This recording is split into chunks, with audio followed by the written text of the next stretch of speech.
आपको पता है, इंसान जब पहले पत्तों पर खाना खाया करता था, मेहमानों को देखकर उसका दिल बहुत खुश होता था और सभी लोग उसका बहुत आदर सम्मान करते थे। ये होते थे पहले के रिश्ते। फिर इंसानों ने कांच की प्लेट में खाना शुरू किया और आपको तो पता ही है कि कांच हल्की सी ठेस लगते ही टूट जाता है। इसी तरह आज के रिश्ते हैं कि हल्की सी किसी ने कोई बात बोली, ठेस पहुंची किसी को, तो रिश्ता खराब हो जाता है।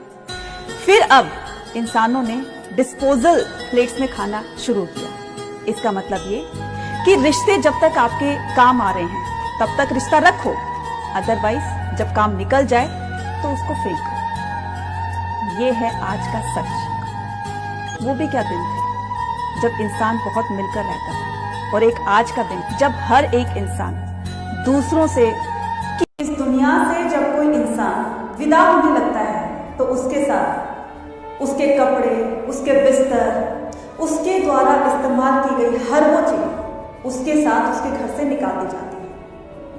लेकिन उसके द्वारा कमाई गई धन दौलत, उसका पैसा, उसकी प्रॉपर्टी, उसका घर, उसके गहने, लोग इनको नहीं छोड़ते हैं। इससे पता चलता है कि रिश्ता किनसे था। आपके द्वारा किया गया पुण्य, आपके द्वारा किया गया परोपकार और आपका नाम, यही सब चीजें हमारे साथ जाती हैं। किसी समझदार व्यक्ति ने बहुत खूब कहा है, हाथ जले जो लकड़ी, केश चले जो खास, कंचन काया जल गए, कोई ना आया पास। इसलिए काम ऐसा करो कि मरने के बाद लोग तुम्हारे धन से नहीं, तुम्हारे मन से और तुम्हारे नाम से याद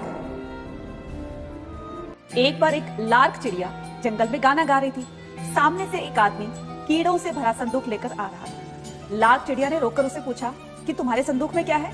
उस आदमी ने कहा, इसमें कीड़े भरे हुए हैं और जब मैं इन कीड़ों को बाजार में बेचूंगा तो मुझे इसके बदले में पंख मिलेंगे। लार्क चिड़िया ने सोचा कि क्यों ना मैं इसके साथ डील कर लूं। तो उसने उस आदमी से कहा कि मैं तुम्हें डेली पंख दे दिया करूंगी और बदले में तुम मुझे कीड़े दे दिया करना, ताकि मुझे डेली ये कीड़े तलाशने ना पड़े। आदमी ने कहा ठीक है।